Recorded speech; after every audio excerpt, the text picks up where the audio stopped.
कहा जाता है कि किसी इलाके में कहत साली पैदा हो गई।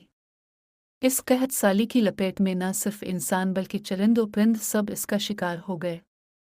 मवेशी मालिकान बेहद परेशान थे। इस दौरान एक मस्जिद के मौलवी ने जुमा के खुतबे में निहायत यकीन के साथ ये बात बताई कि अल्लाह का नाम लेकर यानी बिस्म अल्लाह पढ़कर दरिया को हुक्म दिया जाए तो वो भी नाफरमानी नहीं करता।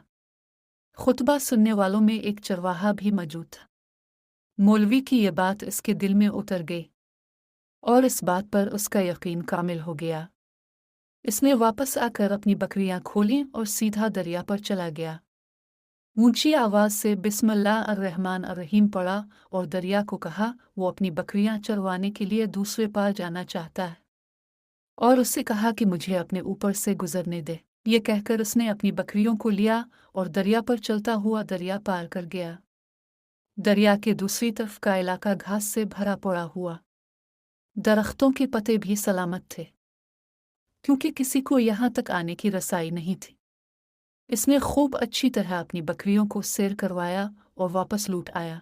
फिर ये इसका मामूल बन गया कि वो बकरियां पार छोड़कर वापस आ जाता और शाम को जाकर बकरियां वापस ले आता। इसकी बकरियों का वज़न दुगना चौगुना हो गया। लोग चौंक गए और इससे पूछा कि वो अपनी बकरियों को क्या खिलाता है। वो सीधा साधा और साफ दिल नौजवान था। उसने साफ साफ बात बता दी कि जनाब में तो बिस्मिल्लाह अर्रहमान अर्रहीम पढ़कर दरिया पर चलकर अपनी बकरियां दूसरी तरफ चरवाने ले जाता हूँ। ये बात सब ने सुनी मगर किसी ने इस चरवाहे की बात पर यकीन नहीं किया क्योंकि ये नाकाबिल यकीन बात थी। मगर बात होते होते मौलवी साहब के पास पहुंच गई। मौलवी साहब ने इस चरवाहे को बुलाया और सारा माजरा पूछा। इस चरवाहे ने मौलवी साहब को ही हवाला बना लिया कि मौलवी साहब में तो आपका शुक्रिया अदा करने वाला था। अपने जुमा के खुतबे में जो नुस्खा बताया था कि बिस्मिल्लाह कहकर दरिया को भी हुक्म दो तो वो भी इनकार नहीं करता, तो मैं तो बस आपके नुस्खे पर ही अमल कर रहा हूँ। मौलवी साहब हैरत से इसके चेहरे को देखते रहे। मौलवी साहब ने कहा, भाई साहब, ऐसी बातें तो हम हर जुमा में करते हैं, फ़कत उनका मकसद लोगों का ईमान बनाना होता है। मगर बकरियों वाला डटा रहा कि मैं तो बस बिस्मिल्लाह कहकर पानी पर चलता हूँ और बकरियों समेत पानी पार चला जाता हूँ।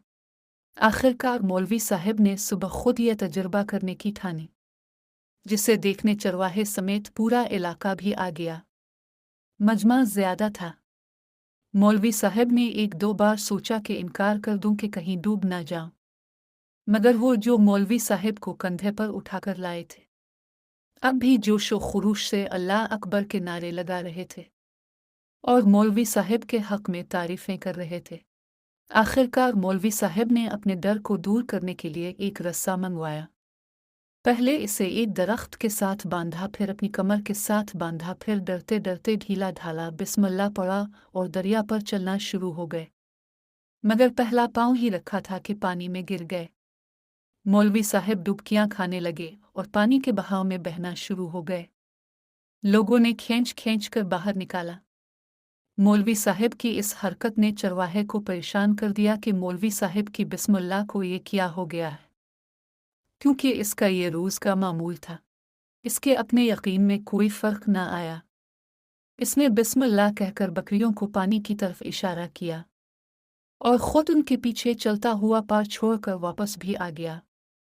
लोग इसे वली अल्लाह समझ रहे थे और उसके हक में नारे लगा रहे थे, मगर वो सबसे बेनियाज सीधा सादा इंसान था। वो मौलवी साहब के पास पहुंचा और कहा, मौलवी साहब, मैं आपकी बिस्मिल्लाह की तारीफ से काफ़ी परेशान था, मगर पानी पर चलते हुए मुझे आपकी बिस्मिल्लाह की बीमारी का पता चल गया।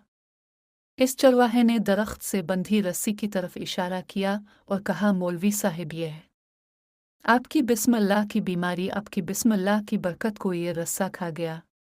आपको अल्लाह और बिस्मिल्लाह से ज़्यादा इस रस्से पर भरोसा था, लिहाजा अल्लाह ने भी आपको रस्सी के हवाले कर दिया।